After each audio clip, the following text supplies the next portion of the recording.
وعلى آل سيدنا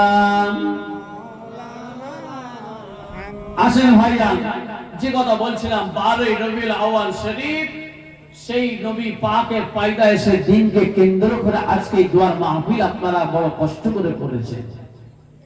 আমরা সকলেই জানি এমন একটা নবীর উম্মত, যে নবীর উম্মত হওয়ার জন্য 1,24,000 মাতান্তর 2,24,000 পয়গম্বর আলাইহিস সালাম দের আমার আল্লাহ পাকের কাছে তিনারা আরজু করেছিলেন, ফরিয়াদ করেছিলেন, আল্লাহ পাক আপনি আমাদেরকে নবী না বানিয়ে, পয়গম্বর না বানিয়ে, আখিরি জামানায় নবী, নূর নবী জনাবে মুহাম্মদুর রাসূলুল্লাহ সকলে বলেন সাল্লাল্লাহু আলাইহি ওয়াসাল্লামের উম্মত করে যদি পাঠাতেন, আমাদের জীবনটা বড় ধন্য হতো। জোরে বলুন সুবহানাল্লাহ। আমরা সেই নবীর উম্মত, বড় তকদিরওয়ালা, বড় নসিবওয়ালা, বড় বরকতপূর্ণ কপাল।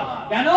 আমরা এমন একটা নবী পেয়েছি, এমন একটা নবীর উম্মত, যার যে নবীকে না আল্লাহ সৃষ্টি করলে 18,000 মাখলুকাতকে আল্লাহ বানাতেন না, চাঁদ সূরাতকে বানাতেন না, পাহাড় পর্বতকে বানাতেন না, নদী সমুদ্র মহাসমুদ্র বানাতেন না, পাহাড় পর্বতকে বানাতেন না, 7 তরফ জমিন 7 তরফ আসমানকে বানাতেন না, আল্লাহ জান্নাত জাহান্নামও সৃষ্টি করতেন না। একমাত্র যা কিছু পেয়েছি আল্লাহ পাকে আমার সেই নবী পাকের ওসিলায়। জোরে বলুন সুবহানাল্লাহ। আমরা সেই নবীর উম্মত ভাইজান, তাহলে আমাদেরকে একটু সাবধানে চলতে হবে। কেন? আমার আল্লাহ পাকের কাছে আমার নবী পাক আরজ করেছিলেন, আল্লাহ পাক আপনি আমাদেরকে নবী না বানিয়ে, পয়গম্বর না বানিয়ে, আখিরি নবীর উম্মত করে যদি পাঠাতেন, আমাদের জীবনটা ধন্য হতো।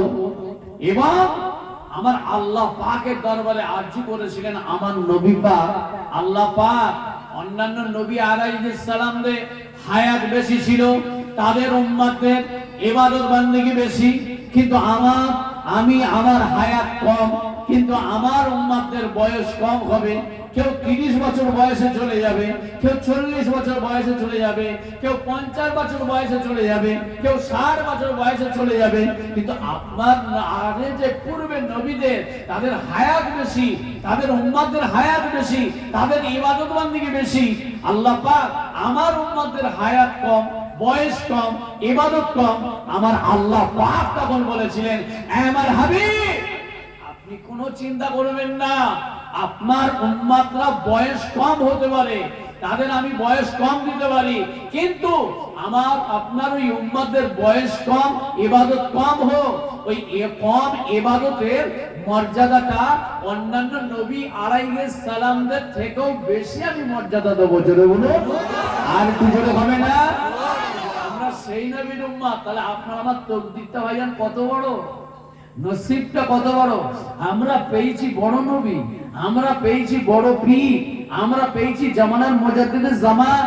তাহলে আপনার আমার ভাগ্যটা কত বড়। খালি একটু আমল করার দায়িত্ব, একটু যদি আমরা চলি ঠিক মতো, ইনশাআল্লাহ দুনিয়াও কোনো অসুবিধা হবে না, আখিরাতেও কোনো অসুবিধা হবে না। বলুন ইনশাআল্লাহ।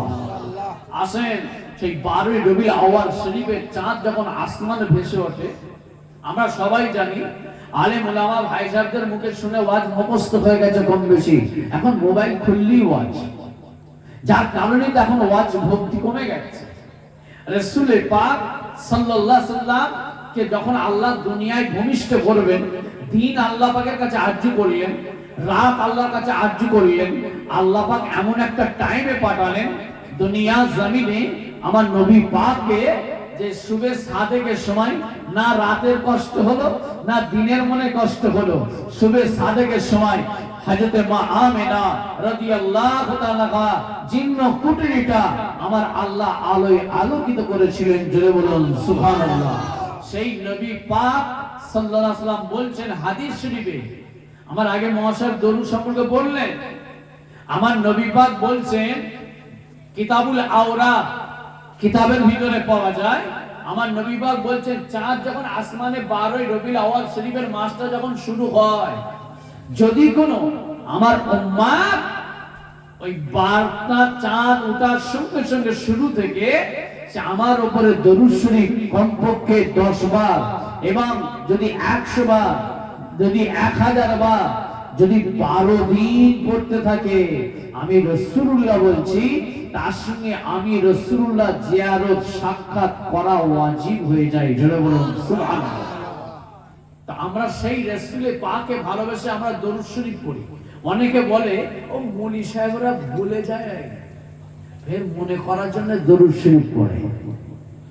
আল্লাহ নবী দো জাহানের বাদশাহ হাবিবুল্লাহ জনাব মুহাম্মদ রাসূলুল্লাহ সাল্লাল্লাহু আলাইহি ওয়াসাল্লাম, ও ভাইয়ারা আমার নবী পাক হাদিস শরীফের ভিতরে বলেন ইন্না আওলান নাস বিআকসারুহুম আলাইহিস সালাম, যে ব্যক্তি আমি রাসূলুল্লাহর উপরে সর্বদা 24 ঘন্টা আমার উপরে দোষী আমল করবে, আমি রাসূলুল্লাহ বলছি কিয়ামতের ময়দানে, মাহশরের ময়দানে আমি রাসূলুল্লাহ আমার এই উম্মতির জন্য আমি রাসূলুল্লাহর উপরে ওয়াজিব হয়ে যায় তার জন্য সুপারিশ করা। জোরে বলুন সুবহানাল্লাহ।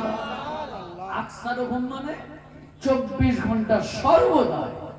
এখন সর্বদাই তো দূরের কথা, এখন বসেছি কলে পড়ে কলমা পড়া, তাহলে সবাই না, সবাই না। আমরা এমনও মানুষ এখানে আছি যারা এক ওয়াক্ত নামাজও পড়িনি, কিন্তু এসে বসেছি কার ভালোবাসায়? কার ভালোবাসায়? আমার নবী পাকের ভালোবাসায়। নামাজ পড়তে পারি কিন্তু আমার নবী পাককে মহাব্বত করি, ভালোবাসি। মহাব্বত ভাই আলাদা জিনিস, ভালোবাসা আলাদা জিনিস, পয়সা দিয়ে বাজারে কিনতে পাওয়া যায় না। এটা আমার নবী পাকের ভালোবাসায় আমরা নামাজ পড়তে পারিনি, কিন্তু সে একদিন সে আমার ভাই নামাজ পড়বে ইনশাআল্লাহ। জুম্মার নামাজ পড়তে পারি না, কিন্তু পড়তে হবে, কারণ পরপর জুম্মা 3 জুম্মা যদি কেউ ছেড়ে দেয় না ভাইয়া, কঠিন গুনাহগারে সে লিপ্ত হয়ে যাবে। এমনও না হয় যেন জুম্মার নামাজ না ছাড়ে, 5 ওয়াক্ত পড়তে পারেন না, কিন্তু জুম্মার নামাজ কোনোদিন ছাড়বেন না। চেষ্টা করবেন সবসময় জুম্মার নামাজ আদায় করার, এবং 5 ওয়াক্ত নামাজের ভিতরে 1 ওয়াক্ত পড়ার চেষ্টা করবেন। ইনশাআল্লাহ আস্তে আস্তে হয়ে যাবে। দোজে আল্লাহুম্মা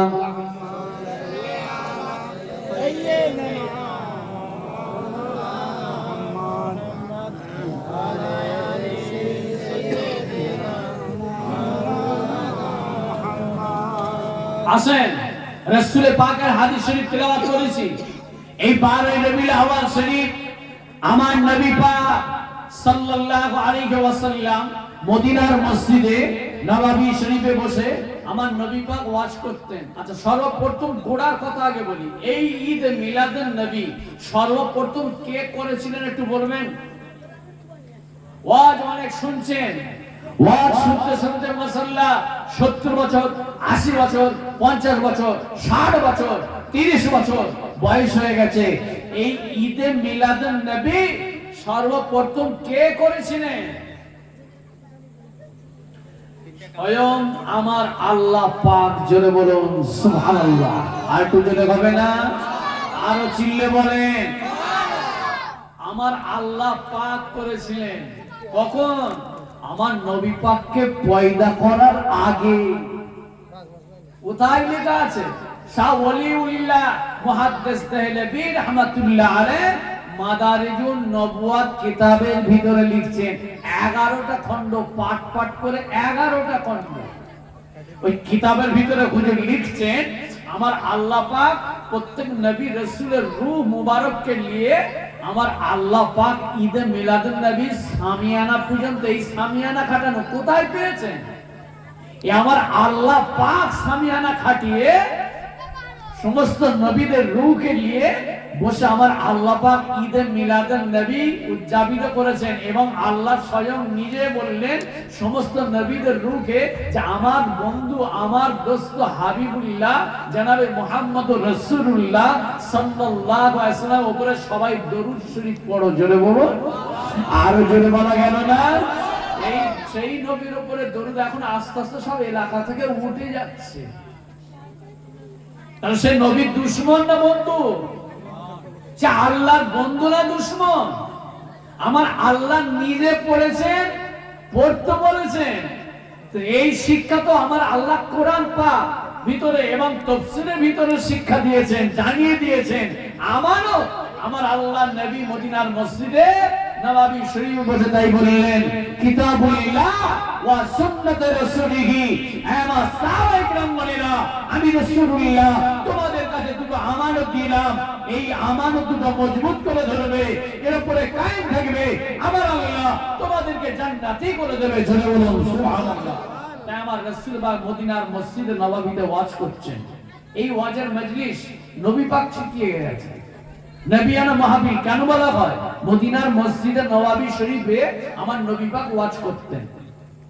একে একে সাহাবাগণেরা আসছেন, আপনারা যেমন সবাই এসে বসেছে, আমার নবী পাকের সাহাবায়ে কেরামগণেরা একে একে মদিনার মসজিদে নববীতে প্রবেশ করলেন। আমার রাসূল পাকের দরবারে হাজী সাহেব এনে কেউ আছেন?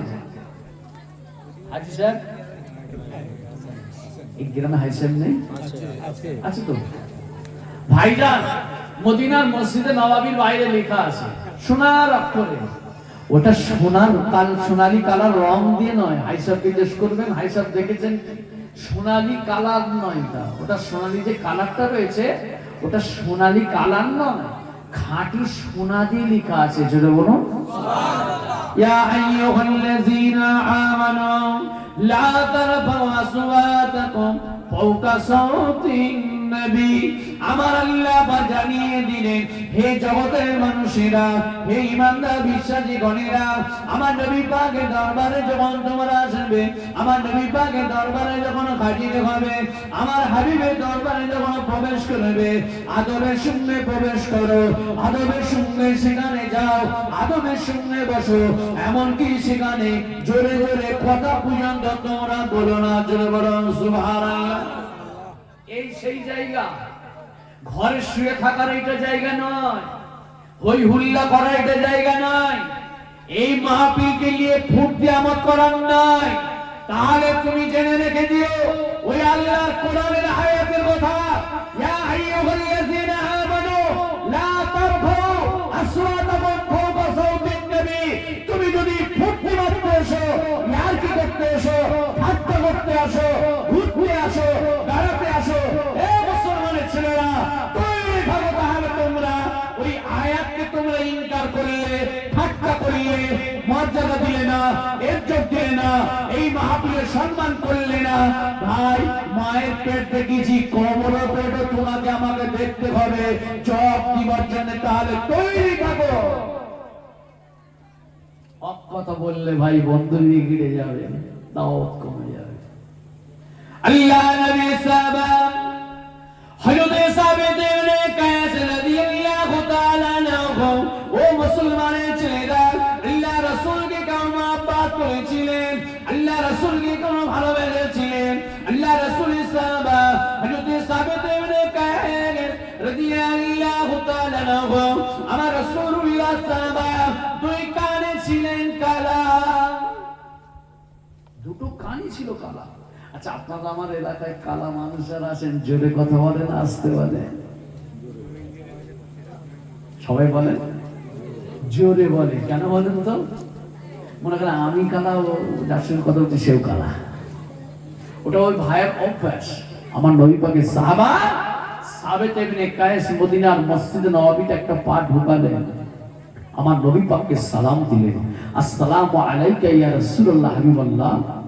একটু আওয়াজটা কিন্তু কালা মানুষ যেমন স্বাভাবিক কথা বলে সেইভাবেই বলেছে, কিন্তু আয়াত পাকের দিকে তারপর নজর চলে গেল। আল্লাহ পাক বলছেন, এই দুয়ার মাহফিলে যখন আসবে, বসবে, তোমরা আদবের সঙ্গে এসে বসো, আদবের সঙ্গে কথা বলো, আদবের সঙ্গে ঘোরাফেরা করো। আমার আল্লাহ বলেন, তোমরা মদিনার মসজিদে নববীতে যখন ঢুকবে, আস্তে আস্তে কথা বলবে। কিতাবে এসেছে, আবু বকর হুজুর, ওমর ফারুক হুজুর বসে আছেন নবী পাকের কাছে। আবু বকর হুজুর ওমর ফারুক হুজুরের সঙ্গে কানে একটা কথা বলছে, ফুসফুস ফুসফুস করে। আবু বকর হুজুর পরিষ্কার প্রথমে বুঝতেই পারলেন না। তখন ওমর ফারুক হুজুরকে বলছেন, আর একবার বলেন, আমি বুঝতে পারছি না, আর একবার বলেন। আর এখন আমার মায়েরা দেখেন কত জোরে কথা বলছে, এইখানে আওয়াজ এসছে। আমার মায়েরা আওয়াজ বেশি শুনে আমি শুনি, তা আমার মায়েরা আওয়াজ আলাদা করছে।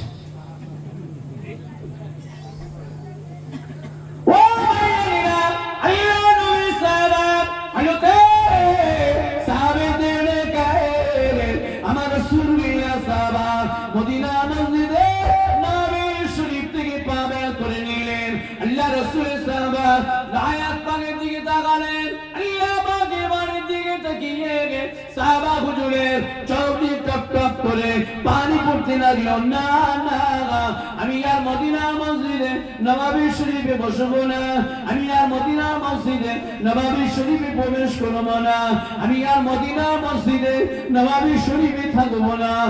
আমি আল্লাহ কোরআনের খেলাফ করেছি, আল্লাহ রাসূল আদমের খেলাফ করেছি, আল্লাহ নবীর দরবারে বেয়াদবি করে ফেললাম, আমি আর মদিনা মসজিদে প্রবেশ করবো না।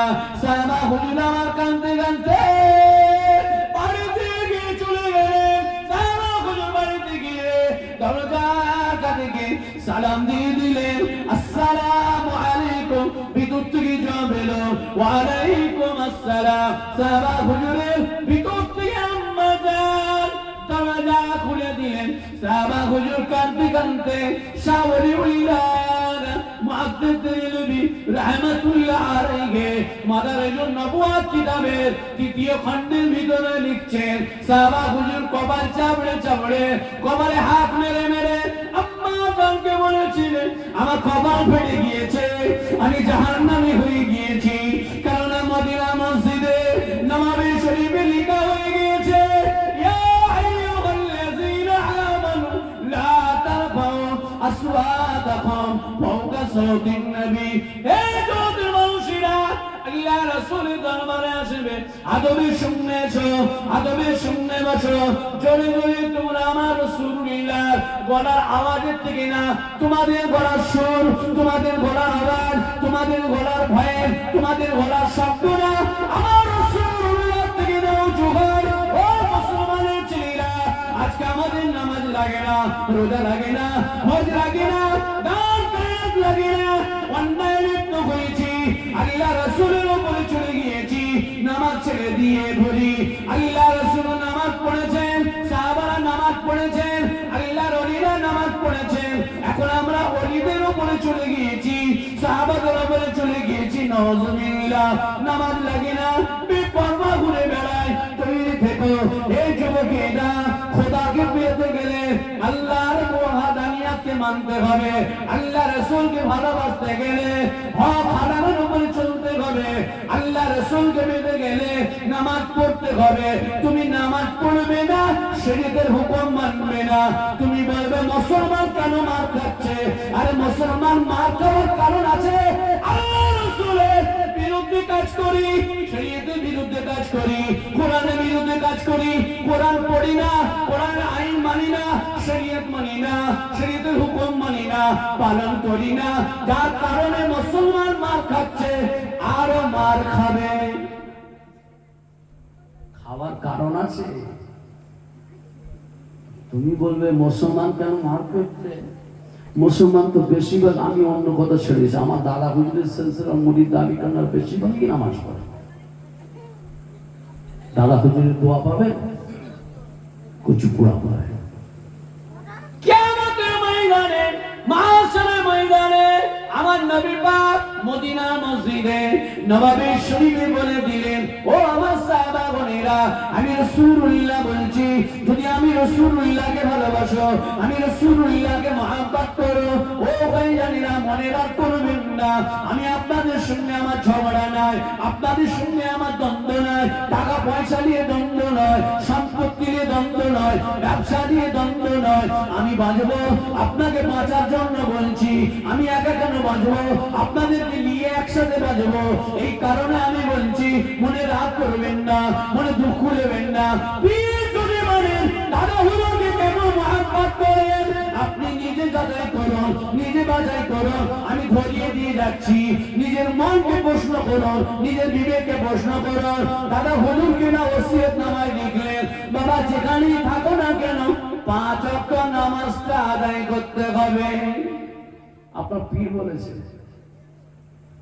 পীর ভালোবাসি, নামাজ পড়িনি, কচু পোড়া ভালোবাসা, ও সুগুণ ভালোবাসা, যে গাছে ফল হয় না ওই গাছ ভালোবাসা, আর যে গাছে ফল হয় সে হচ্ছে পীর মানে। ও ভাইয়েরা, আল্লাহ নবী সাহাবাত ইবনে কায়েস রাদিয়াল্লাহু তাআলা আনহু হুজুর আমার কাঁদতে কাঁদতে ঘরের ভিতরে ঢুকলেন, সালাম দিলেন, দরজা খুলে দেয়া হলো। আমরা বাড়িতে ঢুকলে সালাম দিই,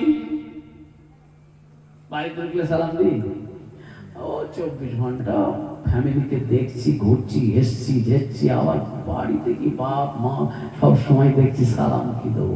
আমার নবী পাক বলছেন বাড়িতে ঢুকলে তোমাকে সালাম দিয়ে ঢুকতে হবে। যদি কেউ না থাকে আল্লাহর রহমতের ফেরেশতা হাজির থাকতে পারে। জোরে বলুন। আর আপনারা আমার যুবক ভাইরা বলবেন ভাইজান আপনি যা বলছেন ঠিক, আর আমরাও যেটা করছি ঠিক। কারণ আমরা নামাজও পড়ি না, রোজাও রাখি না, হালাল হারাম বাঁচিও না, আমাদের সালামও লাগে না।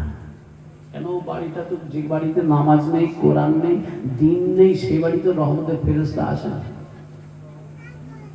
ও ভাইরা, আল্লাহ নবী সাহাবা সাহাবাতে গায়ে হুজুর আমার কান্দে কান্দে ঘরের ভিতরে ঢুকলেন। ঘরের ভিতরে ঢুকে গিয়ে হুজুরার ভিতরে ঢুকে গিয়ে দরজাটা বন্ধ করে দিলেন। খাওয়া দাওয়া বন্ধ, দরজা বন্ধ, মদিনার মসজিদে নববী শরীফে যা বন্ধ। কেন? ওই আয়াতের খেলাফ করে ফেলেছে, নিজের মনে লেগেছে যে আমি অন্যায় করেছি, জোরে কথা বলেছি। সাহাবা হুজুর দরজা বন্ধ করে ঘরের ভিতরে ঢুকে মুসাল্লা, আমি যেমন এরকম মুসাল্লা বিছিয়ে দিয়ে আল্লাহর কাছে কাঁদছেন, আল্লাহ আমি কোরআনের খেলাফ করেছি, আমার গলার আওয়াজটা জোরে হয়ে গেছে, আপনি বলেছেন আস্তে কথা বলতে, আমি সালাম দিচ্ছি, আমার আওয়াজটা সাউন্ডটা জোরে হয়ে গেছে, আমি জাহান্নামী হয়ে গেছি। দেখেছেন? নামাজ ছেড়েছিল, রোজা ছেড়েছিল, হারাম খেয়ে ফেলেছিল, কারো হক মেরে নিয়েছিল, কারোর সঙ্গে বিবাদ করেছিল না, আল্লাহর আয়াত পাকটা দেখে ভিতরে খোদাই হয়ে এসেছিল। আজকে আমাদের ভিতরে, সে আমার হোক আর আপনারই, আমি আমাকেও, আমার কথাও বলছি, শুধু আপনার কথা বলি না, আমার কথা বলছি, আমাদের ভিতর থেকে খোদাই ভয় আস্তে আস্তে উঠে যাচ্ছে, খৌফ ইলাহি আস্তে আস্তে উঠে যাচ্ছে। ও ভাইরা, আল্লাহ নবী সাহাবা কাঁদতে কাঁদতে দুটো হাত তুলে আল্লাহ পাকের দরবারে মাফ চাইতে লাগলেন। আল্লাহ পাক আমার জীবনের গুনাহকে আপনি মাফ করে দিন। আল্লাহ পাক আমার জীবনের গুনাহ কথা যতদিন আপনি মাফ না করবেন আমি নবী পাকের দরবারে যাব না, আমি খাওয়া দাওয়া করব না, আমি দরজা খুলব না। আল্লাহ নবী সাহাবা দরজা বন্ধ করে, খাওয়া দাওয়া বন্ধ করে, সাহাবা হুজুর মদিনা মসজিদে নববী শরীফে যা বন্ধ করে আল্লাহ পাকের দরবারে কাঁদতে লাগলেন। ওদিকে মদিনা মসজিদে নববী শরীফে সাহাবা হুজুরদেরকে আমার নবী পাক জিজ্ঞাসা করতে লাগলেন, বাবা আবু বকর, ও বাবা ওমর, ও বাবা উসমান, ও বাবা আলী, ও বাবা মুর্তজা, ও বাবা আম্মার, ও বাবা জায়েদ সাহেব, বলো বলো আমার ওই সাহাবা দুই কানে হলো কালা, আমি রাসূলুল্লাহ আমি কিছুদিন দেখতে পাচ্ছি না, আপনারা কেউ কি দেখেছেন? ইয়া রাসূলুল্লাহ হাবিবাল্লাহ, হুজুর আমরা কেউ দেখি না। ও বাবা আবু বকর তুমি উঠে পড়ো, ও বাবা ওমর তুমি উঠে পড়ো, ও বাবা আম্মা তুমি উঠে পড়ো, তিনজন মিলে যাও আমার ওই সাহাবার বাড়িতে গিয়ে আমি রাসূলুল্লাহ তরফ থেকে সালাম দেবে। কি কারণে? আমি রাসূলুল্লাহ দরবারে আমার ওই সাহাবা আশা বন্ধ করল, আমি রাসূলুল্লাহর কাছে কি কোন মনে দুঃখ পেল, কোন মনে কষ্ট পেল, কি তার কোন বিমারে পড়ে গেল, কি কারণে আমি রাসূলুল্লাহ দরবারে আশা বন্ধ করে দিল? সাহাবায়ে কেরামেরা আল্লাহ নবী সাহাবাগুলোরে বলে গিয়ে সাহাবাগুলোরে দৌড়ায় সালাম দিলেন, আসসালামু আলাইকুম। ভিতর থেকে জবাব এলো ওয়া আলাইকুম আসসালাম। কোথায় জানমাই ঘরে হুজুরের ভিতরে যেদিন আসাতে বলেছেন মদিনা মসজিদ থেকে ফিরে এসেছেন, ওই দিন থেকে ঘরের ভিতরে ঢুকেছেন, দরজা বন্ধ, খাওয়া বন্ধ, মদিনা মসজিদে যা বন্ধ, ওই দিন ঘরের ভিতরে ঢুকেছেন। আবু বকর হুজুর আমার গিয়ে আমার নবী পাকের সাহাবা বনে লাগিয়ে কারা সাহাবা হুজুরে দরজার কাছে গিয়ে সালাম দিলেন, আসসালামু আলাইকুম। ও ভাই সাবে তেমনে কায়ে দরজাটা খুলে দাও। আল্লাহ নবী সাহাবা বিদ্যুৎ থেকে জবাব দিলেন, ওয়া আলাইকুম আসসালাম। কে? আমি আবু বকর, একবার দরজাটা খোলো। দরজাটা খোলেন, মদিনার মসজিদে নবাবী শরীফ থেকে আমার নবী পাক পাঠিয়েছেন, আপনাকে সালাম দিয়েছেন। কি কারণে মদিনার মসজিদে যা আপনি বন্ধ করলেন, আমার নবী পাক জানতে চেয়েছেন। একে বলে ভালোবাসা। আশুক আর মাসুকের ব্যাপার। ম্যাগনেট আপনার এই জায়গায় সবাই বসানো আছে, একটু মাজা ভাষা যদি করি, ফুরফুরাই না গেলেও ঘরে শুয়ে থাকবেন, মুজাদ্দিদের জামান আপনার ঘরে এসে দেখা দিয়ে যাবে। ফুরফুরাই যেতে পারেন না, 5 হুজুরের ভালোবাসা থাকলে আপনার সঙ্গে ঘরে দিদার হয়ে যাবে। পেয়ারডাঙ্গা দরবার আহমদুল্লাহ সাহেব হুজুর রহমাতুল্লাহ আলাইহ, সুফি আব্দুল মাহমুদ রহমাতুল্লাহ আলাইহ, সুফি তোজাম্মেল হোসেন রহমাতুল্লাহ আলাইহ, ভালোবাসা যদি থাকে আমাদের ভাই এবং খালু দুরকম। আমার মায়ের দিক দিয়ে হলো ভাই, আমাদের ইন্তেকাল হয়ে গেলেন আবু মুসা ভাইজান রহমাতুল্লাহ আলাইহ, আমার মায়ের দিক দিয়ে রেস্তা ভাই, আর আমার নানার দিক দিয়ে রেস্তা হলো খালু। খালাম্মার সঙ্গে গিয়েছে, দুটো রেস্তা। আমাদের তো নারীর সঙ্গে নারী তো জড়িয়ে আছে। ভালোবাসা মহাব্বত যদি প্রকৃত থাকে, ঘরে শুয়ে দেখবেন। আমি একটা কথা ছোট্ট করে বলি, আপনার আল্লাহর ওলিরা কোনোদিন মরে মোর্দা হয়, মরে জেন্দা। আমার একটা ছেলে একটা মেয়ে। আমার প্রথম বাচ্চার ছেলেটা যখন আপনার ভাবির গর্ভে ছিল, আমি হুজুরের দরবারে জিয়ারত করে গেছিলাম। আল্লাহ পাকের দরবারে চেয়েছিলাম, হুজুরের ওসিলা দিয়ে দোয়া চেয়ে গেছিলাম ছেলের জন্য। 3 মাস যখন আপনার ভাবির পেটে 3 মাস বয়স, তখন আমি ইশারা পেয়ে গেছিলাম। পিয়ারডাঙ্গা দরবার থেকে ইশারা পেয়েছিলাম। যেটা বলুন, একটু জোরে বলা গেল না? একটু যদি আমরা ঠিক ভাইজান একটু সাবধানে চলি না, অনেক কিছু পাবেন ঘরে বসে। যদি নামাজ, তবে নামাজ ছাড়লে হবে। নামাজ পড়তে হবে, হালাল হারাম একটু বেঁচে চলতে হবে, মিথ্যে কথা কম বলতে হবে। কথা বলছি, কিছু পেতে গেলে একটু ত্যাগ স্বীকার করতে হবে ভাইজান, নাহলে কিছু পাওয়া যাবে না। আল্লাহ নবী সাহাবাদের কাছে হুজুরের দরবার গোলায় আবু বকর হুজুর দাঁড়িয়ে দাঁড়িয়ে ঝরঝর করে কেঁদে বললেন, ও ভাই সাহাবাদের কাছে, আপনি কেন দরজা খুলবেন না? আপনি কি আমাকে চিনতে পারছেন না? আমি সেই বিপদের সঙ্গে আমার নবী পাকের সুখের সঙ্গী, দুঃখের সঙ্গী, হিজরতের সঙ্গী আবু বকর আপনার দরজার গোড়ায় দাঁড়িয়ে রয়েছি।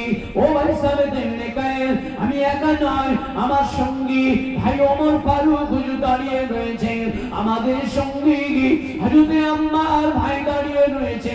আপনি একবার দরজাটা খুলুন। ও ভাই আবু বকর, বিয়াদুবি মাফ করুন, আমাকে ক্ষমা করে দিন, আমি দরজা খুলবো না যতদিন না আমার গুনাহকে আমার আল্লাহ পাক মাফ না করেন। ও ভাই আবু বকর, ফিরে যান, বিয়াদুবি মাফ করুন, আমার নবী পাককে আমার তরফ থেকে, আমার জন্য একটু তরফ থেকে সালাম পৌঁছে দিও। আর একটু আমার জন্য আল্লাহ পাকের দরবারে আমার জন্য একটু দোয়া করতে বলবেন। আল্লাহ পাক আমার জীবনের সমস্ত গুনাহকে যেন আমার আল্লাহ পাক মাফ করে দেয়। আবু বকর হুজুর ফিরে না কাঁদায় চলে এলেন, মদিনা মসজিদে নববী শরীফে ঢুকলেন, আল্লাহ নবীকে সালাম দিলেন, আসসালামু আলাইকা ইয়া রাসূলুল্লাহ হাবিবাল্লাহ। আপনার সাহাবা আসবে না বলে দিয়েছে, আপনার সাহাবা আমাদের জন্য দরজা খুললো না, আপনাকে সালাম দিয়েছে, একটু আল্লাহ পাকের দরবারে মাফ চাইতে, দোয়া চাইতে বলেছে। সাহাবা যতদিন না আল্লাহ পাক রব্বুল আলামিন তাকে যতদিন না মাফ না করবেন, আপনার সাহাবা ততদিন পর্যন্ত দরজা খুলবে না বলেছে, খাওয়া দাওয়া করবে না বলেছে, মদিনা মসজিদে নববীতে আসবে না বলেছে। আল্লাহ রাসূল সাহাবাগণেরা বলার পরে আমার নবী পাক মদিনা মসজিদে নববী শরীফে দুটো হাত তুলতে শুরু করলেন। এমন একটা নবীর উম্মতি আপনি আমি, যে নবী দুটো হাত তুলতে দেরি, আল্লাহ দোয়া কবুল করতে দেরি নয়। আমার নবী পাক দুটো হাত তুললেন, মদিনা মসজিদে নববী শরীফে সাহাবায়ে কেরামদেরকে নিয়ে এমন সময় সাহাবী ওলিরা মুহাদ্দিস ইলমি রাহমাতুল্লাহ আলাইহি কিতাবে ভিতরে লিখতে লেগেছেন, তখনও দোয়া চলছে। আমার নবী পাক তখনও দুটো হাত তুলে দোয়া চাইতে লেগেছেন। হযরত জিবরিল আমিন এর হাদিস, আসসালামু আলাইকা ইয়া রাসূলুল্লাহ ইয়া হাবিবাল্লাহ। দীর্ঘায়িত করবেন না, আপনি দোয়া কমপ্লিট করুন, দোয়া ছোট করুন, দোয়া শেষ করুন। কেন আপনার সাহাবায়ে আমার আল্লাহ তাকে জীবনের মতন সমস্ত গুনাহকে মাফ করে দিয়েছে। আর একটু জোরে বলুন, আর জোরে বলুন। তাহলে পিছনে যা হয়েছে ছেড়ে দেন। আপনি মসজিদে এক করতে আসেন, আল্লাহর কাছে কাঁদেন। আমার আল্লাহ হলেন রহমান, আমার আল্লাহ হলেন গফুরুর রহিম। আপনার আমার জীবনে আল্লাহর কাছে কান্নাকাটি করলে পানি না বেরোলেও হাদিস শরীফে নবী পাক বলছেন কান্নার অভিনয়টা দেখেই আমার আল্লাহ তাকে সব মাফ করে দেবেন। তবে সব মাফ হবে, হকুন নাস মাফ হবে না। ভাইজান বলেছে সব মাফ, মেরেলে কেড়েলে ছেড়েলে মাফ ওটাও হকুল্লাহ। মানে নামাজ ছেড়েছি, রোজা ছেড়েছি, দান খায়রাত ছেড়েছি, এইগুলো আল্লাহর হক যেগুলো সেইগুলো নষ্ট করেছি, এর জন্য আল্লাহ মাফ করবে। আর হকুন নাস বান্দার হক, এই আঘাত মেরেছি ছেড়ে কোপ ঢুকিয়ে দিয়েছি, এটা মাফ হবে। কথা বলছেন তো? ভাইয়ের অংশ 2/2 ভাগ করে দিতে হবে। ভাইয়ের অংশ কম দিছি আর আমি একটু বেশি দিছি না, ওটা নিলে ভাইকে বললে হবে।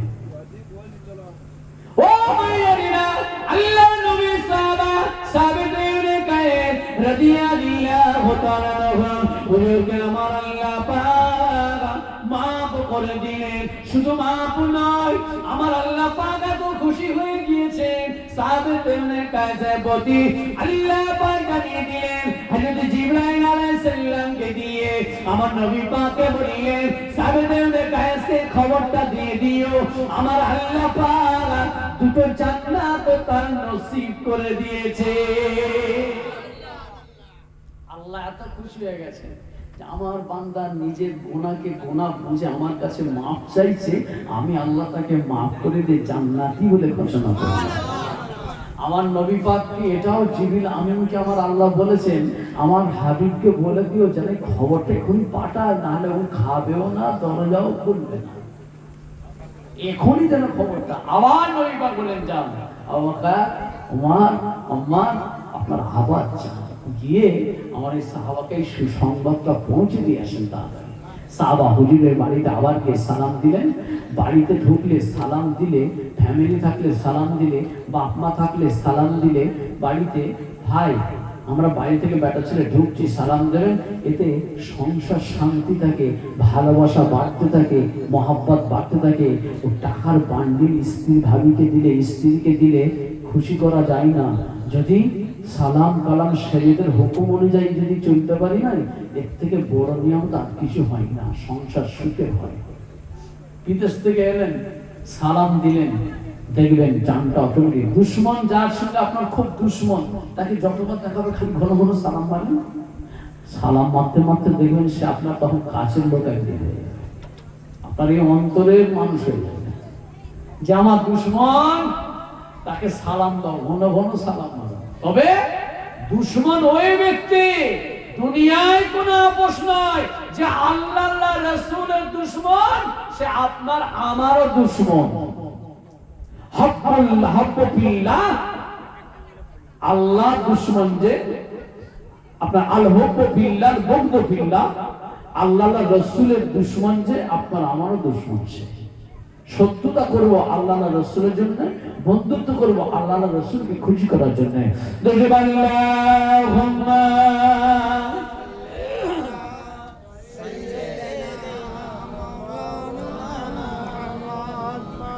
وعلى آل سيدنا গোলাপ নীলম গাদা নীলম নীলম রজনী গন্ধা সকাল থেকে সন্ধ্যা একবার দেখা দাও যদি ও গো কামলিওয়ালা, হাসি মুখে পরাবো তোমায় হাজার ফুলের মালা, সুযোগ পেলে পরাবো তোমায় হাজার ফুলের মালা। ইয়া রাসূলুল্লাহ ইয়া হাবিবাল্লাহ, সাদা ফুলকে প্রশ্ন করি রংটি কোথায় পেলে, নবীজির দন্দল মোবারক সাদা ছিল বলে, তাই সাদা ফুলকে তুলে তুলে কেটে রাখলাম মালা, হাসি মুখে পরাবো তোমায় হাজার ফুলের মালা। ইয়া রাসূলুল্লাহ ইয়া হাবিবাল্লাহ, আল্লাহুম্মা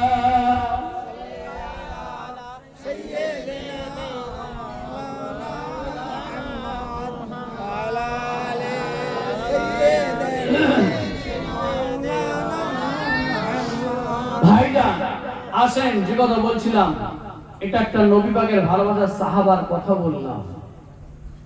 আমার নবী পাক দিন দুনিয়ার বাদশাহ হাবিবুল্লাহ জনাবে মুহাম্মদ রাসূলুল্লাহ সাল্লাল্লাহু আলাইহি সাল্লাম দরবারে শুধু ভালোবাসার সাহাবারা এসে বসতেন না, মুনাফিকরাও এসে বসতেন। মনে রাখ করবেন না, তো কোরআনের কথা, ইন্নাল মুনাফিকিনা ফি দারকি আসফালি মিনান নার। মুনাফিকদের স্থান সবচেয়ে নিম্নতম কঠিনতম জাহান্নাম। আর মুনাফিক খুব ভয়ঙ্কর। ইসলামের ক্ষতি কাদের করে হবে জানেন? মুনাফিক মুসলমানদের। ইসলামের ক্ষতি মুনাফিক মুসলমানদের দ্বারাই ক্ষতি হবে। এই আমার মতন মাথায় চকচকে 500 টাকার টুপি, আমার মতন জুব্বা, আমার মতন চকচকে দামি আমানুষার লঙ্গি দেখলে ইমানদার হওয়া যায় না। এই জায়গাটা ঠিক হওয়া যায়। ভাই, যাদের স্থান সবচেয়ে নিম্নতম জাহান্নাম তাদের কাছ থেকে দূরে থাকবে। মুনাফিক সমাজে আছে বেশি, এখন মুনাফিকের কাছ থেকে দূরে থাকবেন। আব্দুল্লাহ ইবনে উবাই টপ র‍্যাঙ্কের মুনাফিক, উতবা ইবনে রাবি টপ র‍্যাঙ্কের মুনাফিক। নবী পাক দরবারে বসে আছেন আর আব্দুল্লাহ ইবনে উবাই যে পিছনে চুপটি করে বসে আছেন, ছিল জুব্বা, মাথায় টুপি, মুখে দাঁড়িয়ে নবীর সুন্নত, এর পিছনে চুপটি করে বসে, একদম শেষ মাথার দিকে বসে, নবী পাক কি বলে শোনে, আর ওখান থেকে শুনে চলে যায় আবার যে নবী পাকের বিরুদ্ধে চক্র চালায়, ষড়যন্ত্র তৈরি করে। সেও মুখে দাঁড়িয়ে, সেও মাথায় টুপি, সেও নবীর সুন্নাত। জি হ্যাঁ, পোশাক দেখলে আপনার ইমানদার হওয়া যায় না, মুখে দাড়ি রাখলে ইমানদার হওয়া যায় না, নামাজ পড়লে ইমানদার হওয়া যায় না। জঙ্গলটা ভেতরে ময়লাটা সাফ রাখতে হবে, পরিষ্কার রাখতে হবে। খোদাই প্রকৃত আল্লাহকে ভালোবাসতে গেলে, আল্লাহ রাসূলকে ভালোবাসতে গেলে মুনাফিক সাজলে হবে না। নামাজও পড়বো, আপনার পিছনে চুগলখুরি করব, নামাজও পড়ব, পরের গীবত করব, নামাজও পড়ব, পরচর সমালোচনা করব, তাহলে ইন্নাল মুনাফিকিনা ফি দারকি আসফালি মিনান নার। কোন ছাড় নেই। আব্দুল্লাহ ইবনে উবাই সেই খাতায় নাম লিখিয়েছে, পিছনে গিয়ে বসে আর এসে ষড়যন্ত্র তৈরি করে। এবারে তার দুটো ছেলে ছিল, ওয়াইসা আর মাহিসা। ওয়াইসা আর মাহিসা, মাহিসা হলো ছোট, ওয়াইসা হলো বড়। মাহিসা চিন্তা করলেন নবী পাকের দরবারে নবী পাককে পরীক্ষা করার জন্য আমার নবী পাকের দরবারে গিয়ে বসলেন, ঠিক বাপের মতন পিছন দিকে। ভাই, বক্তব্য অসুবিধা হচ্ছে নাকি? সব পালাচ্ছে, ঘুম ধরছে নাকি? খাওয়া হয়নি, হজম হয়ে গেছে। বাঁকুড়ার পানি আবার হজমি খুব। বাঁকুড়ার পানি খিদে বাড়ায়, তাই না? দোষে আল্লাহুম্মা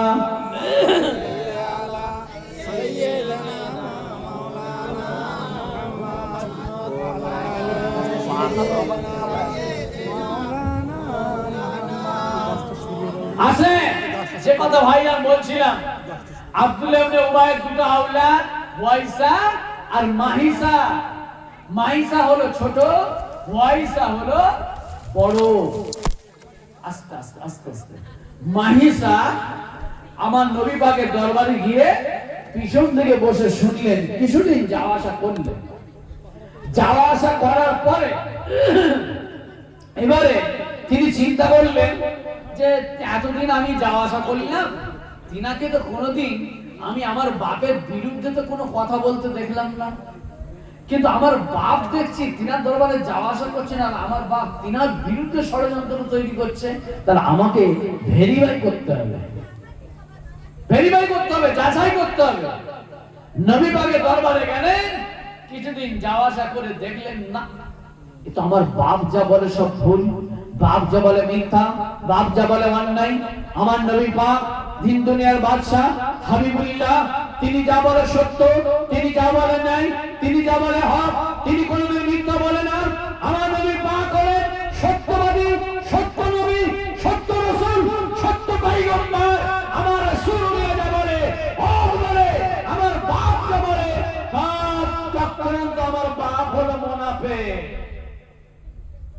বাপ কিন্তু তলোয়ার কিনে দিয়েছিল, নবী পাক কিন্তু দেয়নি। ভালো করে ওয়াজ বুঝবেন। বলে মুসলমানরা জঙ্গি, মুসলমানরা জঙ্গি নয়। মুসলমান যদি জঙ্গি হতো নবী পাকের আদর্শ থেকে ইহুদিরা ঈমানের কলেমা পড়তো না। ইতিহাস পড়ো ভালো করে, ইতিহাস দেখো ভালো করে। আমার নবী পাকের আখলাক আদর্শ তার প্রমাণ একটা দিচ্ছি।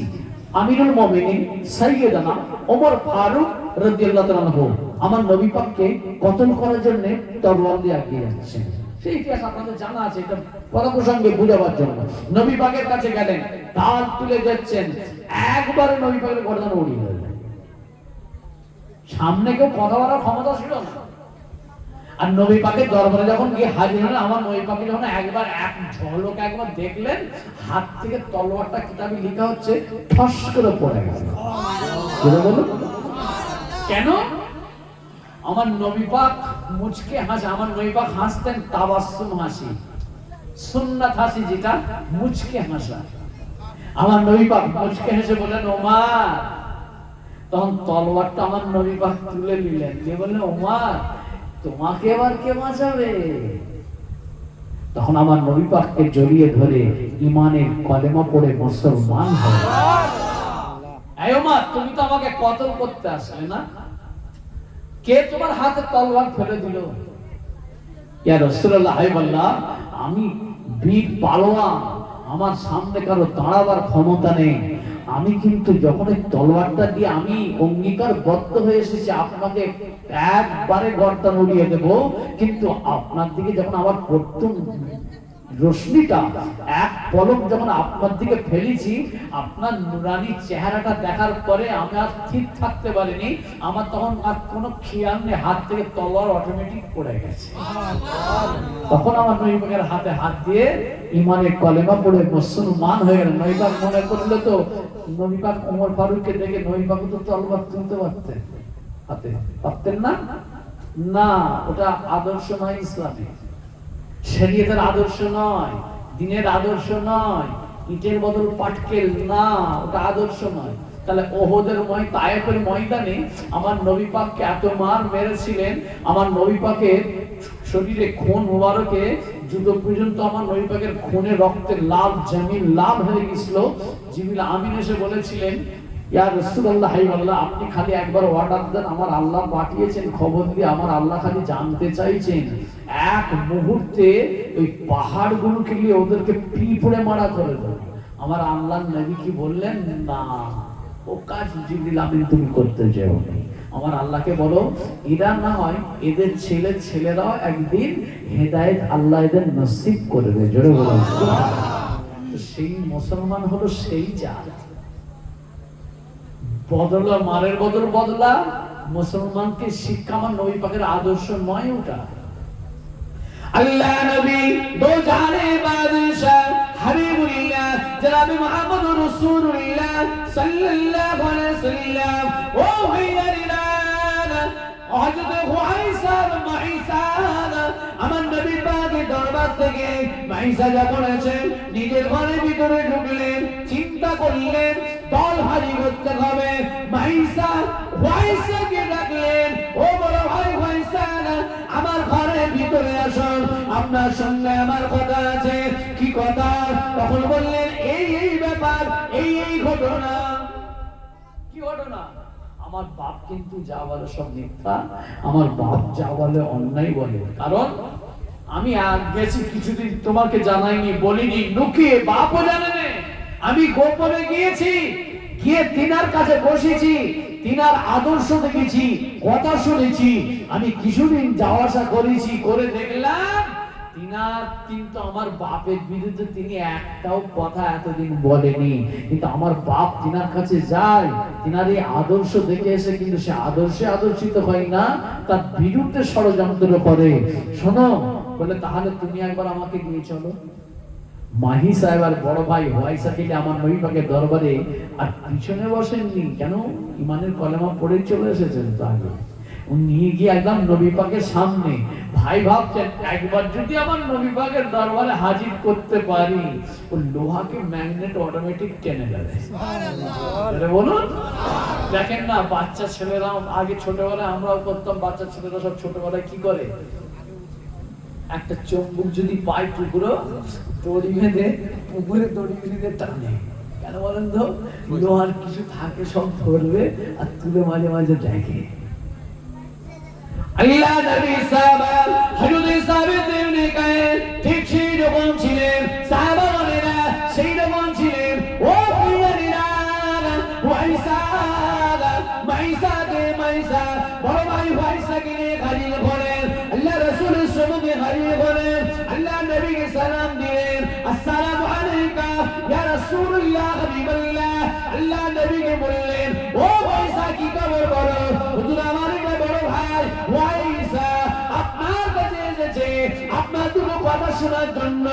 আমার নবী পাকের হাতে হাত দিয়ে হুয়াইসা ঈমানের কলেমা পড়ে মুসলমান হয়ে গেলেন। সুবহানাল্লাহ।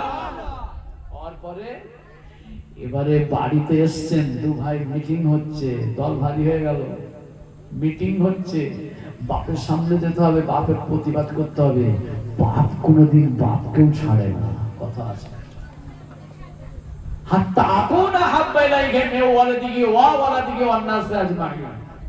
আল্লাহ রাসূল বলছেন, বাপ মা ছেলে পুলে বিবি বাল বাচ্চা আত্মীয় স্বজন ধন সম্পত্তি সমস্ত কিছু থেকে যতক্ষণ না আমি রাসূলুল্লাহকে মহব্বত করতে পারবে, ভালোবাসতে পারবে, ততক্ষণ পর্যন্ত আমার প্রিয় উম্মত তুমি হতে পারবে না। জি হ্যাঁ, কবরে কেউ জবাব দেবে না, বাপও দেবে না, মাও দেবে না, স্ত্রীও দেবে না, ছেলেও দেবে না, মেয়েও দেবে না, ভাইও দেবে না, পাড়া প্রতিবেশী আত্মীয় কেউ দেবে না। ওমা খলাকতুল জিন্না ওয়াল ইনসা ইল্লা লিয়াবুদুন। আল্লাহ পৃথিবীর জমিনে পাঠিয়েছে আমাকে এবং আপনাকে ইবাদত বান্দেগী ছাড়া অন্য কোনো উদ্দেশ্যে নয়। আপনার আমল আপনাকে বুঝে গুছিয়ে নিয়ে আপনাকে কবরে যেতে হবে।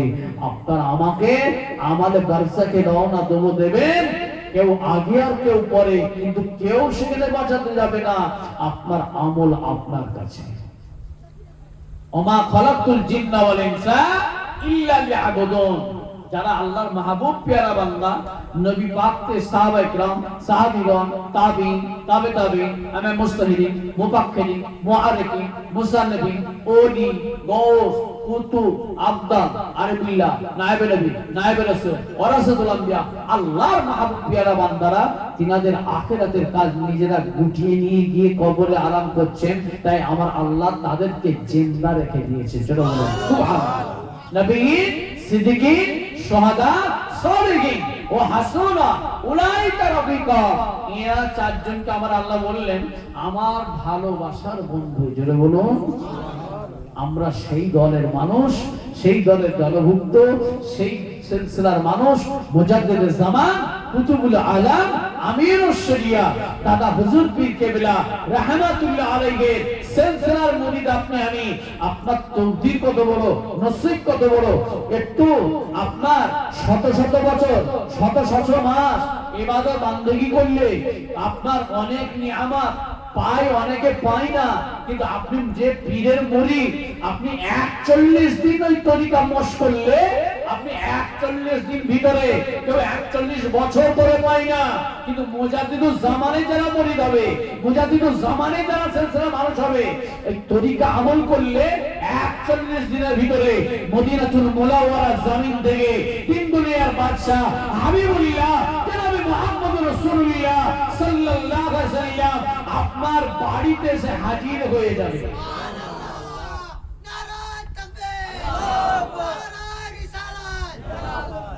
60 বছর, 70 বছর, 50 বছর বয়স হয়েছে অনেকে, নবী পাকের দিদার পাননি। আপনি ফুরফুরা সিলসিলা মুরিদ, আপনি পিয়ারডাঙ্গা দরবার শরীফের মুরিদ, আপনার ঘাটতিটা আছে, ওই ঘাটতিটা সরাতে হবে।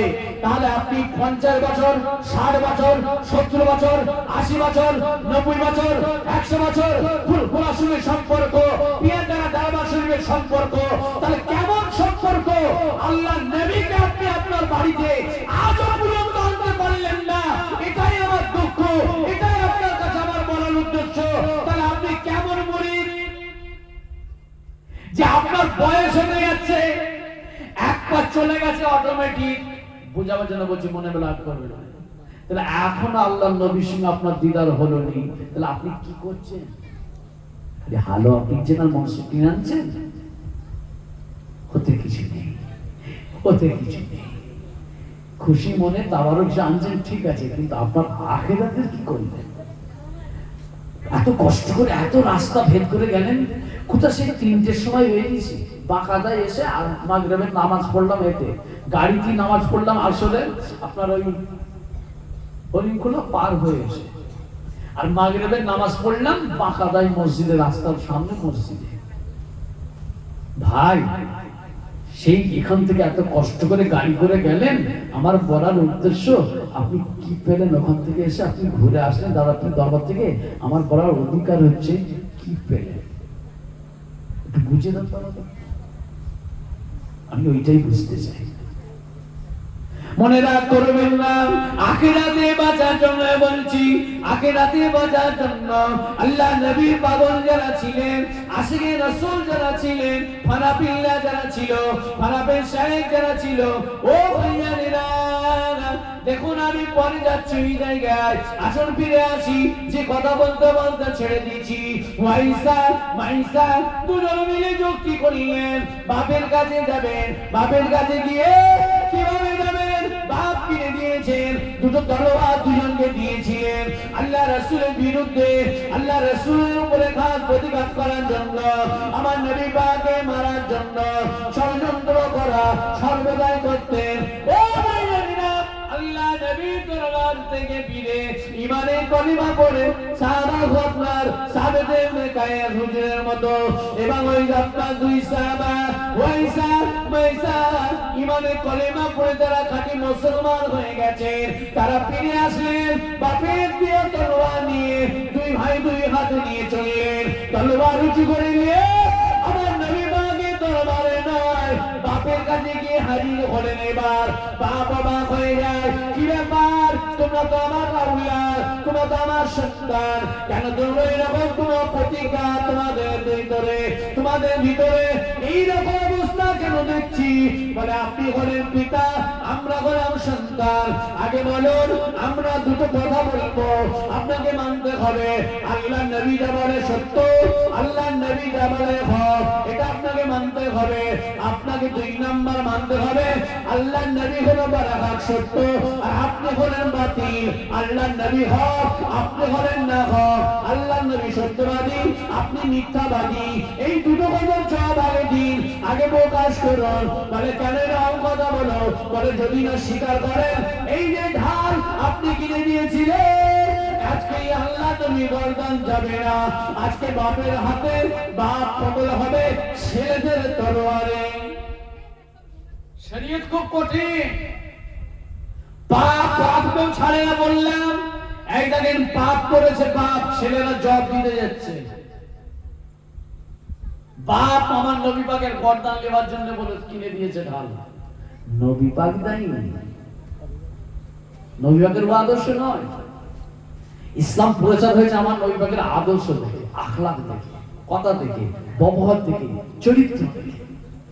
আসে এবারে বাপ তখন বলছে হঠাৎ এরকম কথা, কারণটা কি বলতো? বলে ওসব বুঝি না, আল্লাহর নবী সত্যবাদী, আপনি মিথ্যাবাদী, স্বীকার করুন। আল্লাহর নবী হক, আপনি না হক স্বীকার করুন। আপনি নবী পাকের দরবারে যেতাম যান, আর এসে তার বিরুদ্ধে চক্করে যান, তাহলে যান এখন কি করতে? একে বলা হয় মুনাফিক।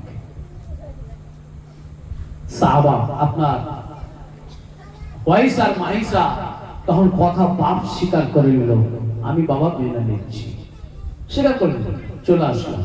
কিছুদিন পর শুনছে দুই ছেলে শুনছে ওয়াইসা মাইসা আল্লাহ রসুলের বিরুদ্ধে বাপ আবার চক্র চালাচ্ছে আল্লাহ নবীর উপরে আক্রমণ করার জন্য। নবী পাকের কাছে গিয়ে খবর দিয়ে চলেছেন, হুজুর আপনি কোনো চিন্তা করবেন না, আমরা আছি, আমরা দু ভাই যথেষ্ট। জি চললেন, আবার এই জিরাত তৈরি হয়ে গেলেন। নবী পাক এক জায়গায় যাচ্ছেন সফর, বাপ দল বল নিয়ে যাচ্ছেন নবী পাককে আক্রমণ করবে। তার আগে ওয়াইসা মাইসা চলে গেছে, গিয়ে উঁচু টিলার উপরে উঠে দাঁড়িয়ে আছে, পাহাড়ের উপরে। কোন জায়গা দিয়ে বাপ এসছে, কোন জায়গা দিয়ে প্রবেশ করে, যেখান দিয়ে দেখছেন বাপ আসছে দলবল নিয়ে, তখন আস্তে আস্তে টিলা থেকে নামছে, নেমে গিয়ে বাপের সামনে দাঁড়িয়ে বলছে, এক পা এগোবেন না,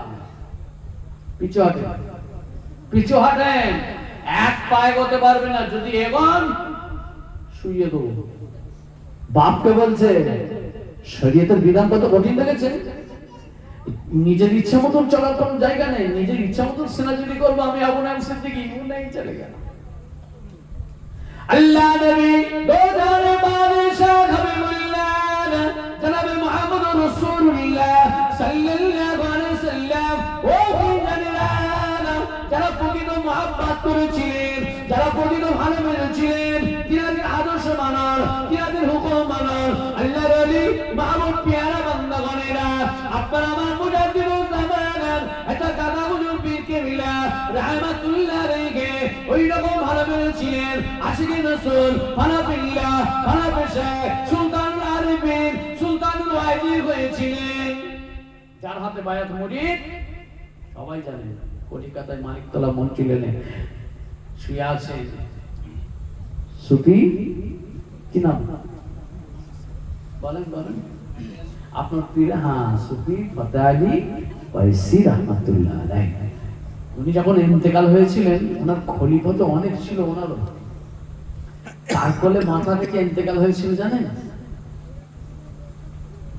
আপনার পীরের কোলে মাথা থেকে, যেটা বলুন। আর শেষ ইন্তেকালের আগে ফয়েজ দিয়েছিলেন কাকে জানেন? আপনার পীরকে, যেটা বলুন। ওনার পীর, ওনার দাদা হুজুর পীর সুফি ফতেহ আলী হুজুরকে ওনার খলিফা মোল্লা সিংহে শুয়ে আছে, উনি দাওয়াত করেছিলেন দাদা হুজুর পীরকে, ওনারও পীর, দাদা হুজুর পীর, উনি দাওয়াত করেছেন পীরকে বাড়িতে। দাদা হুজুর পীর আসছেন, দাদা হুজুর যেতে একটু দেরি হচ্ছে, আর ওনার শরীরটা ভালো লাগছে না, শরীরটা একটু খারাপ লাগছে। সুফি ফতেহ ওয়াইসি রাহমাতুল্লাহ আলাইহি, আমি শোনা কথা বলি না ভাই, এটা একটা আমার খসলত। আমি জলসায় বেরোই, যতই রাত জায়গা থাক, যতই কষ্ট থাক, আর যত জানা জিনিসই হোক, বেরোবার আগে একবার কিতাবটা করে চোখ বুলাবো, এটা আমার খসলত। আজকে ফিরেছি সকালবেলা, ফজর আজান হচ্ছে, সারাদিন ঘুম হয় না। আজকে আমার বড় মামা যান হুজুর কেবলার মৃত্যুর দিন, ওফার দিন, আজকে দরবার শরীফে দোয়ার মাহফিল হচ্ছে। তো সেই জোহরের নামাজ পড়ে একটার সময় শুয়েছি, ড্রাইভার সাহেব আড়াইটায় ফোন করেছে, বলে রেখেছি 3টার সময় বেরোবো। এই হয়, আর আজকে তো বেলা হয়ে যাবে, কালকে ফের আছে টাইম, আবার তারপরে বেরোবো সেই হায়দ্রাবাদ যাবো।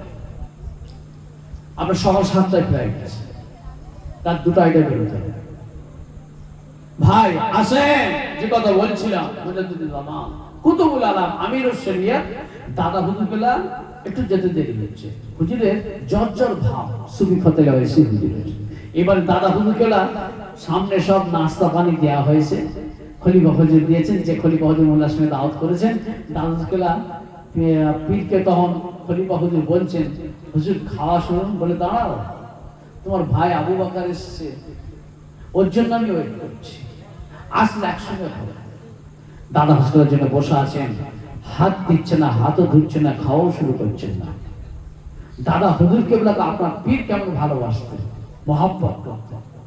এসে হাজির হলেন, খাওয়া দাওয়া কোনো রকম হলো কি না হলো, এরকম শরীরটা খুব খারাপ লাগছে। দাদুগুলোকে বললেন, আবু বকর, ঠিক নাম ধরে আমাদের বিয়াদুবি, দাদুগুলো নাম ধরে বললেন, আমার শরীরটা ঠিক ভালো লাগছে না। আর ওখানে মোল্লা সিং একটা জবরদস্ত আল্লাহর ওলির মাজার আছে, হযরত আনোয়ার হালাওয়ি রাহমাতুল্লাহ আলাইহি। দাদা হুজুর ওরা, তিনি বললেন, দাদা হুজুর আপনারা আমার পীরকে বললেন, দাদা হুজুরকে যাও তো, আমি আমার কেন এরকম হচ্ছে, ওনার দরবারে গিয়ে একটু বসে মোরাকাবা হালতে একটু আমার ব্যাপারটা একটু দেখো তো। দাদা হুজুর গেলেন, চোখ বন্ধ করে মোরাকাবা হালতে বসলেন। বসার পরে দেখলেন উনি ফায়েজ দিয়েছিলেন, দেওয়ার পরও উনি চেষ্টা করছেন, বারবার ফায়েজ ফিরত আসছে। একবার নয়, দুবার নয়, তিনবার, চারবার, বারবার দেখলেন না, পীর আর বাঁচবে না। আমার পীরের যে অসুস্থ, এটা ঘরে যাওয়ার লক্ষণ মনেই করলেন। এসে দাদা পীরকে বলেন, শ্রী ফতেহ ওয়াইসে হুজুর বললেন, কি বুঝলে বাবা? বলে, হুজুর কিছু করার নেই। আসে বলে, বাবা আমি বুঝেছি, আমার ঘরে যাওয়ার সময় হয়ে গেছে, আমার আর সময় নেই, খুব সংকীর্ণ। এবার ওইখান থেকে গাড়ি ভাড়া দাদা হুজুরা পীরকে নিয়ে আসা হচ্ছে কলিকাতায়, ডাক্তারখানায় নার্সিংহোমে ভর্তি হবে। আস্তে আস্তে হাওড়ায় দাদা হুজুরার কোলে মাথা ছিল, দাদা হুজুরার কোলে মাথা রেখে হুজুর ইন্তেকাল হয়ে গেলেন। ইন্না লিল্লাহি ওয়া ইন্না ইলাইহি রাজিউন, যাকে বলা হতো রাসূলের নুমা। কেন? আল্লাহ রাসূলের আশিক ছিলেন, আল্লাহর কাছে চাইতেন, কাঁদতেন, আল্লাহ আমার মনটা খারাপ লাগছে, আমার নবী পাকের সঙ্গে আজকে দেখা হয়নি। যখনই আল্লাহর কাছে চাইতেন না, তখনই আমার আল্লাহ নবী পাকের সঙ্গে জিয়ারত নসিব করে দিতেন। আর যাকে মুরিদ করতেন, যতক্ষণ না আমার নবী পাকের সঙ্গে জিয়ারত নসিব হতো, ততক্ষণ আমার নবী পাকের জিয়ারত না হবে পর্যন্ত ওই মুরিদকে দরবার থেকে হুজুর ছাড়তেন না। যেটা বলো সুবহানাল্লাহ। তাহলে একটা বলি, আলিয়া মাদ্রাসার নাম শুনেছেন কলিকাতায়? ওই আলিয়া মাদ্রাসার দাদা হুজুরকে পীর রাসূলের নুমা শ্রী ফতেহ ওয়াইসি রাহমাতুল্লাহ আলাইহি হুজুরের জামানার কথা বলছি। তখনকার সময় একজন নাম ছিল সাদাত হোসেন রাহমাতুল্লাহ আলাইহি। তিনি যখন হুজুরের দরবারে হাজির হলেন বায়াত মুরিদ হওয়ার জন্য, দাদা হুজুর গেলেন পীরের কাছে। পীর আল্লাহর আলী শ্রী ফতেহ ওয়াইসি রাহমাতুল্লাহ আলাইহি একটা একটা করে হাদিস শরীফের কথা বলতে লাগলেন, ছোট ছোট হাদিস শরীফ বলতে লাগলেন।